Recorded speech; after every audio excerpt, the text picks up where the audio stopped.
മധുരേട്ടാ നമസ്കാരം. നമസ്കാരം. ഇതെന്താ പരിപാടി? ഇത് വൈഫിന്റെ തലയിൽ എണ്ണ പുരട്ടുക. ഇത് നല്ല മുടിയുണ്ടല്ലോ. മുടി ഉണ്ടെന്ന് പറഞ്ഞതിന് മാത്രമല്ല, ഇതിന്റെ ഉള്ളുണ്ട് ഇതിന് നല്ലതായിട്ട്. പിന്നെ ഒന്നാമത്തെ ഏറ്റവും പ്രധാനപ്പെട്ട കാര്യം, ഇദ്ദേഹത്തിന് തൈറോയ്ഡ് ഉണ്ട്. തൈറോയ്ഡ് ഉണ്ടെന്ന് പറഞ്ഞാൽ തൈറോയ്ഡ് ഉണ്ടായിട്ട് പോലും ഈ മുടി ഒന്ന് പൊഴിയോ മറ്റു കാര്യങ്ങളൊന്നുമില്ല. ഇല്ല താരനോ മറ്റു കാര്യങ്ങളൊന്നുമില്ല. അതെന്താന്ന് ഇപ്പൊ കാണാം. അതിലെന്താന്ന് കാണാവുന്നതിന്റെ എന്ന് പറഞ്ഞാൽ ഒന്നും രണ്ടും പേർക്കല്ല, 10,000 പേർക്ക് റിസൾട്ടാ ഈ ഹെയർ ഓയിൽ. ഇതാണ് നമ്മുടെ ഹെയർ ഓയിൽ. നമ്മുടെ ഹെയർ ഓയിലാണ് ഇത്. ഇപ്പൊ എല്ലാവർക്കും അറിയാലോ, നമ്മുടെ വീട്ടിൽ തന്നെ ഒരു 1600 ഔഷധ ചെടിയുണ്ട്. ഇതുണ്ടോ മുടിയുടെ ഇപ്പം ഉള്ളാന്ന് പോലും ഇതുണ്ടോ പിടിച്ചാൽ കിട്ടത്തില്ല. അതേപോലെ അപ്പൊ ഈ ഹെയർ ഓയിൽ എങ്ങനെയാണ് ഉപയോഗിക്കേണ്ടത്? നമ്മൾ ഉപയോഗിക്കേണ്ട രീതി എന്ന് പറഞ്ഞാൽ കുറച്ച് എണ്ണ എടുക്കുക, അത് കഴിഞ്ഞ് നല്ല വൃത്തിക്ക് മസാജ് ചെയ്യണം. ഇതുപോലെ തലയോട്ടിലൂടെ മസാജ് ചെയ്യണം. ഈ മസാജ് ചെയ്തേ മാത്രമാണ് എണ്ണ കറക്റ്റ്. ചുമ്മാ ഒരു മുടിയെ മാത്രം പുരട്ടിക്കൊണ്ട് കാര്യമില്ല. 1 മണിക്കൂറോ 1.5 മണിക്കൂറോ എങ്കിലും മാക്സിമം മുടിയിൽ വെക്കണം. ഇപ്പൊ ഈ ബാംഗ്ലൂർ അതുപോലെ പല സ്ഥലത്ത് കുട്ടികൾ പഠിക്കാൻ പോകത്തില്ലയോ, അവിടുത്തെ വെള്ളം കൊണ്ട് മുടി പൊഴിയും. ആ വെള്ളം കൊണ്ട് മുടി പൊഴിയുന്ന ആൾക്കാരൊക്കെ ഇത് മേടിച്ചിട്ട് നല്ല റിസൾട്ടാ പറയുന്നത്. അപ്പൊ ഈ ഹെയർ ഓയിലിനകത്ത് എന്തൊക്കെയാണ് ചേർന്നിട്ടുള്ളത്? ഇതിനകത്ത് ചേരുന്നത് ചുമന്ന കറ്റാർവാഴയാണ്. ചുമന്ന കറ്റാർവാഴ ചെങ്കുമാരി എന്ന് പറയും.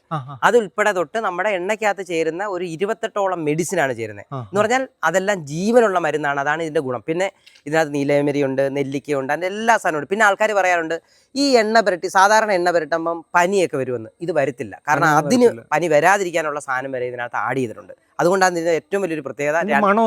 ഇതിന്റെ മണം എന്ന് പറഞ്ഞാൽ പ്രതിനെ മണം ഒരു രക്ഷയില്ല കേട്ടോ, അടിപൊളിയാണ്. പിന്നെ പ്രതിനെ പിന്നെ ഏറ്റവും വലിയ പ്രത്യേകത എന്തെന്ന് പറയട്ടോ, ഇത് എണ്ണ നമ്മൾ തന്നെ ആട്ടിയെടുക്കുന്നത്. എന്ന് പറഞ്ഞാൽ നമ്മൾ തന്നെ തേങ്ങ എടുത്ത് കൊപ്രയാക്കി ആട്ടി നമ്മൾ തന്നെ ശുദ്ധമായിട്ടുള്ള വെളിച്ചെണ്ണ ചെയ്യുന്നത്. അതും ഒരു ഏറ്റവും വലിയൊരു പ്രത്യേകത ഇതിനകത്തുണ്ട്. പ്രതിനെ അതുപോലെ തന്നെ ഏറ്റവും വലിയ പ്രത്യേകതയെ ഈ ആണുങ്ങൾക്ക് ഉള്ള മീശ, താടി അങ്ങനെയുള്ള കാര്യത്തിനെല്ലാം ഇത് നല്ലതാ. മുടിക്ക് മാത്രമല്ല, തേക്കാനൊക്കെ പറ്റും. പിന്നെ ഈ ചിലവരൊക്കെ പറയും ഇവിടൊക്കെ ഈ താടിയുള്ള ചില ആൾക്കാർക്ക് ഇവിടെ ഈ പൊരിഞ്ഞിളകും. അതിനൊക്കെ നല്ല പരിഹാരമായിരുന്നു. ഓളു എണ്ണ ഉപയോഗിക്കുന്നുണ്ട്. എല്ലാം ഇതുണ്ടോ, ഇടമുടിയുണ്ടോ കണ്ടോ? അതുപോലെ കളറും ഉണ്ട് പ്രശ്നം. ഇതിനകത്ത് മെയിൻ ആയിട്ട് നല്ല കളറും കിട്ടും. ചെമ്പിച്ച കളർ കിട്ടും, നല്ല കറുത്ത കളർ കിട്ടും. വേറെ കാര്യമുണ്ട്. അപ്പൊ നമുക്ക് ഇത് ഉണ്ടാക്കുന്ന സ്ഥലവും ലാബും ഒക്കെ ഒന്ന് കാണാം. എല്ലാം കാണാം. എല്ലാം ഇതാണ് നമ്മുടെ ലാബ്. നമുക്ക് ഡോക്ടറുണ്ട്. അതുപോലെ തന്നെ നമുക്ക് മെഡിസിന്റെ ഹെവി മെറ്റൽസ് എല്ലാം കൃത്യമായിട്ട് ചെക്ക് ചെയ്തതിന് ശേഷം മാത്രമേ നമ്മൾ മെഡിസിൻ ഉണ്ടാക്കത്തുള്ളൂ. അപ്പൊ അതിനുവേണ്ടിയുള്ള എല്ലാ ഗവൺമെന്റിന്റെ ലൈസൻസും നമുക്ക് കിട്ടിയിട്ടുണ്ട്. നമ്മൾ പൊടിക്കേണ്ട സാധനങ്ങളെല്ലാം ഇവിടെ പൊടിക്കും.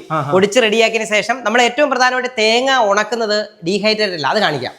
നമ്മുടെ ഈ തേങ്ങയൊക്കെ നമ്മൾ എടുത്തിട്ട് ഡ്രയർ അല്ല, ഇത് ഡീഹൈഡ്രേറ്റഡ് എന്ന് പറഞ്ഞാൽ അതിന് വെള്ളം മാത്രമേ പോകത്തുള്ളൂ, മെഡിസിൻ മൂല്യം പോകത്തില്ല. വെള്ളം മാത്രമേ പോകത്തുള്ളൂ. അങ്ങനെ നമ്മൾ ഇതിനകത്ത് ഉണക്കിയിട്ടാണ് തേങ്ങ പോലും ആട്ടുന്നത്. ഇതാണ് നമ്മുടെ ഹെയർ ഓയിൽ. എല്ലാവിധ ലൈസൻസ് നമുക്കുണ്ട്, GMP സർട്ടിഫിക്കറ്റ് ഉണ്ട്, എല്ലാ സംഭവം ഉണ്ട്.